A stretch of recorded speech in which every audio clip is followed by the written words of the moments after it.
हरे कृष्णा। आज आषाढ़ मास कथा श्रृंखला की अंतिम कड़ी है, तो चलिए आज की इस अंतिम कथा का आरंभ करते हैं। इस कथा में हम श्रवण कर रहे हैं पैजवन नामक एक शूद्र और ऋषि गालव की कथा। कल की कथा में हमने सुना कि ऋषि गालव पैजवन शूद्र को शालिग्राम शिला की उत्पत्ति के विषय में इतिहास सुनाते हैं, और जब वे उन्हें उसके पूजन की विधि पूछते हैं तब गालव ऋषि आज की ये कथा सुनाते हैं। तो चलिए आज की ये शालिग्राम पूजन विधि की कथा का श्रवण करते हैं। ऋषि गालव ने कहा, गंडकी नदी में भगवान विष्णु शालिग्राम रूप से प्रकट होते हैं और नर्मदा नदी में भगवान शिव नर्मदेश्वर रूप से उत्पन्न होते हैं। ये दोनों ही स्वयं प्रकट हैं, कृत्रिम नहीं है। शालिग्राम शिला में व्याप्त भगवान विष्णु 24 भेदों से उपलब्ध होते हैं, लेकिन भगवान सदाशिव सदा एक हाथ से ही नर्मदा से प्रकट होते हैं। जहाँ गंडकी के जल में शालिग्राम शिला उपलब्ध होती है, वहाँ पर स्नान और जलपान करके मनुष्य ब्रह्म पद को प्राप्त होता है। गंडकी से प्रकट होने वाली शालिग्राम शिला का पूजन करके मनुष्य शुद्ध आत्मा योगीश्वर होता है। भगवान विष्णु का पूजन, पठन, ध्यान और स्मरण करने पर सभी पापों का नाश होता है। फिर शालिग्राम शिला में उनकी पूजा की जाए तो उसके महत्व के विषय में तो क्या ही कहना, क्योंकि शालिग्राम में तो साक्षात श्री हरि विराजमान रहते हैं। विशेषकर चातुर्मास के समय में शालिग्राम गत भगवान विष्णु को नैवेद्य, फल और जल अर्पण करना विशेष रूप से शुभ माना गया है। चातुर्मास में शालिग्राम शिला सबको पवित्र करती है। जहाँ शालिग्राम स्वरूप में भगवान विष्णु की पूजा की जाती है, वहाँ 5 कोस तक के भूभाग को भगवान पवित्र कर देते हैं। वहाँ कोई अशुभ नहीं होता। जहाँ लक्ष्मीपति भगवान शालिग्राम का पूजन होता है, वहाँ वो पूजन ही सबसे बड़ा सौभाग्य है। वही महान तप और वही उत्तम मोक्ष है।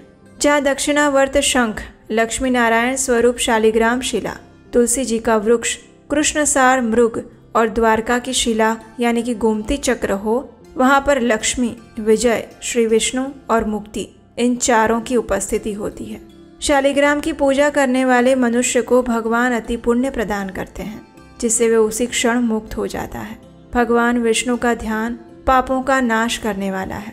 तुलसी देवी की मंजरियों से पूजित भगवान शालिग्राम पुनर्जन्म का नाश करने वाले हैं। सब प्रकार से प्रयत्न करके उन्हीं जगदीश्वर विष्णु का सेवन करना चाहिए। एक समय माता पार्वती ने शिवजी से कहा था, हे महेश्वर, आपके हाथ में ये रुद्राक्ष की माला सदैव उपस्थित रहती है। हे देव, आप किस मंत्र का जप करते हैं? ये संदेह मेरे मन में उठा करता है, क्योंकि आप ही सबके स्वामी हैं। आपसे बढ़कर दूसरे किसी को मैं नहीं जानती। फिर भी आप बड़ी भक्ति से सदा किस मंत्र का जप करते रहते हैं? हे देवेश, आपसे भी श्रेष्ठ कोई है क्या? और है तो वो कौन है जिसका आप मन ही मन चिंतन किया करते हैं? ये सुनकर भगवान शिव ने कहा, हे प्रिय, भगवान विष्णु के सहस्त्र नामों में जो सारभूत नाम है, मैं उसी का नित्य निरंतर चिंतन करता हूँ। मैं राम नाम जपता हूँ और उसी के अंक की इस माला द्वारा गणना करता हूँ। श्री राम का अवतार बहुत ही श्रेष्ठ है। 12 अक्षरों से युक्त जो सनातन ब्रह्म रूप प्रणव है, वो अ, उ, म इन 3 अक्षरों से संबद्ध है, 3 ग्रामों से युक्त है। उस बिंदु युक्त प्रणव मंत्र का मैं सदैव माला द्वारा जप करता हूँ। ये नित्य, अक्षर, निर्मल, अमृत, शांत, तद्रूप, अमृत तुल्य, कलातीत, संपूर्ण जगत का आधार, कोटि कोटि ब्रह्मांडों का बीज है। इसको जानकर मनुष्य शीघ्र ही घोर संसार बंधन से मुक्त हो जाता है। ओमकार सहित जो 12 अक्षर बीज है, उसका जप करने वाले मनुष्य के लिए वो कोटि कोटि पापों का दाह करने वाला दावानल बन जाता है। 12 अक्षर मंत्र यानी कि ओम नमो भगवते वासुदेवाय, इसका चिंतन ही सबसे उत्तम ज्ञान है, जो शुभ और अशुभ दोनों का विनाश करने वाला है।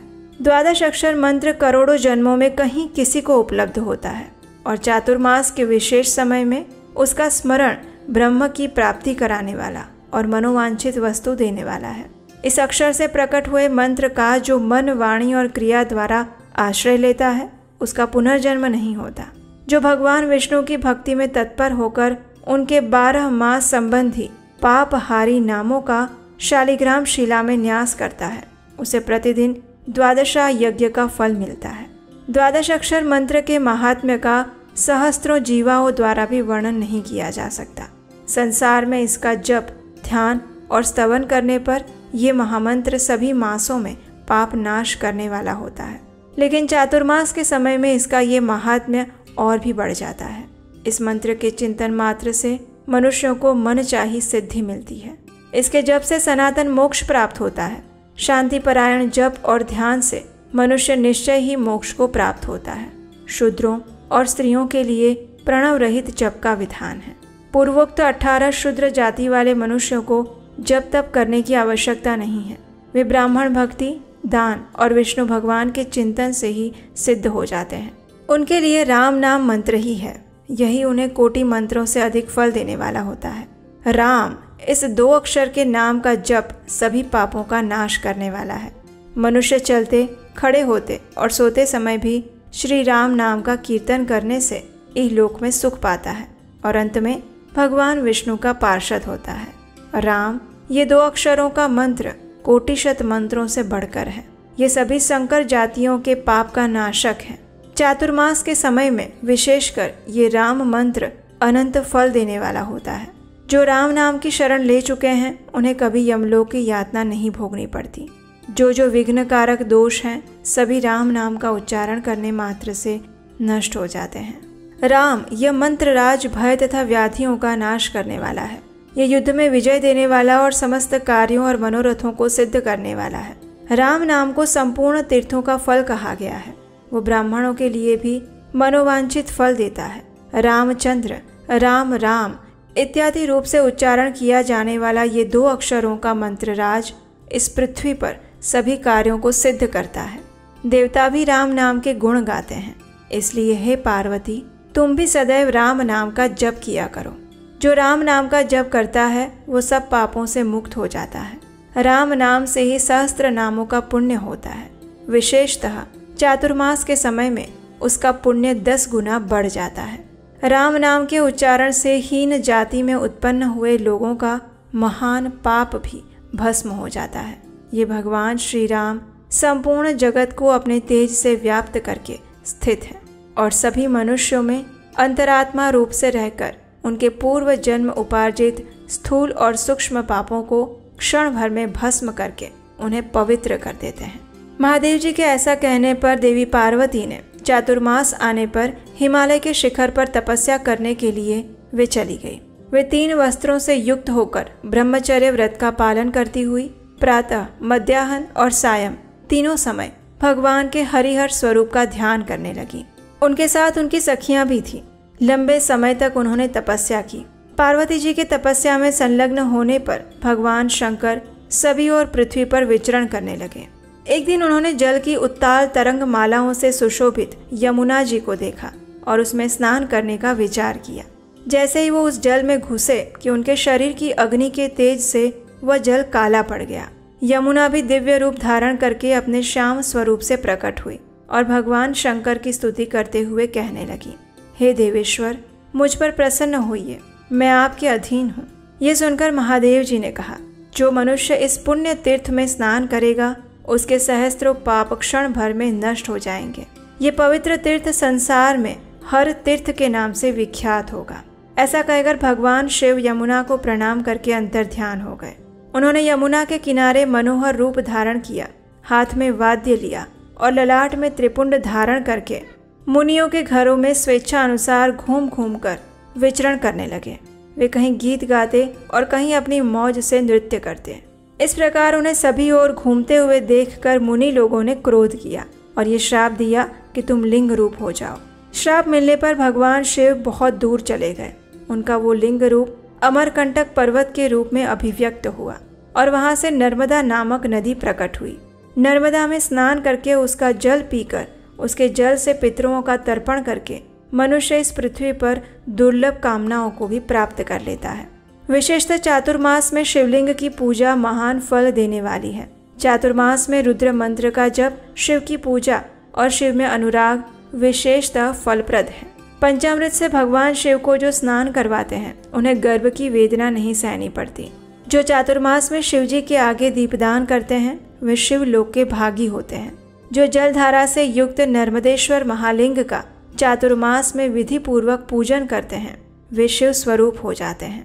कथा का समापन करते हुए ऋषि गालव ने कहा, हे पैजवन, जो लिंग रूपी शिव और शालिग्राम गत भगवान विष्णु का भक्ति पूर्वक पूजन करते हैं उन्हें दुखमयी यातना नहीं भोगनी पड़ती। चातुर्मास के समय में भगवान शिव और भगवान विष्णु का विशेष रूप से पूजन करना चाहिए। दोनों में कोई भेद ना रखते हुए उनकी पूजा अगर की जाए तो वो स्वर्ग और मोक्ष प्रदान करने वाली हैं। जो भक्ति पूर्वक हरि और हर की पूजा करते हैं उन्हें भगवान श्री हरि मोक्ष प्रदान करते हैं। हे महाशूद्र, तुम्हें बिना मंत्र के भगवान विष्णु और गिरिजापति महादेव जी का षोडश उपचार से पूजन करना चाहिए।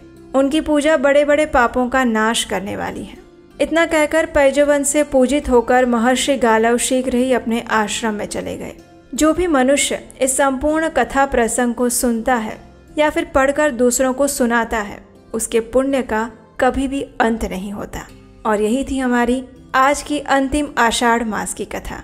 आज हमारी आषाढ़ मास कथा यात्रा का यहाँ पर समापन होता है, लेकिन ये अंत नहीं, एक और आरंभ का प्रतीक है।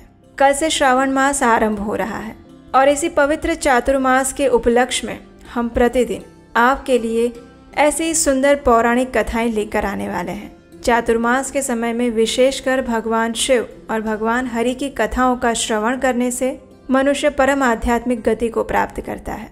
इसलिए आप सभी से विनम्र निवेदन है कि जिस प्रकार आपने ये संपूर्ण आषाढ़ मास की कथाओं को सुना है वैसे ही आप आने वाले श्रावण मास की कथाओं का भी श्रवण कीजिएगा आपके अपने चैनल उपदेशाष्टकम के ऊपर, क्योंकि यहीं पर आपको प्रमाणभूत शास्त्रों से ली गई और बिना किसी मिलावट की शुद्ध कथाएं मिलेंगी।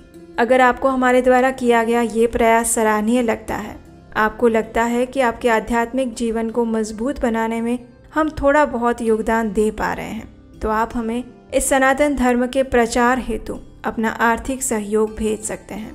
स्क्रीन पर नंबर दिया गया है। आपके द्वारा भेजे गए योगदान से हमें इन कथाओं को अधिक से अधिक लोगों तक पहुंचाने में और हमारी टीम को अच्छे से रिसर्च करके और ज़्यादा श्रेष्ठ कथाएं आप तक लाने में सहायता मिलेगी। और अगर आप आर्थिक योगदान नहीं भेज पा रहे हैं तो कोई बात नहीं, आप हमारे लिए, हमारी टीम के लिए प्रार्थना अवश्य कीजिएगा।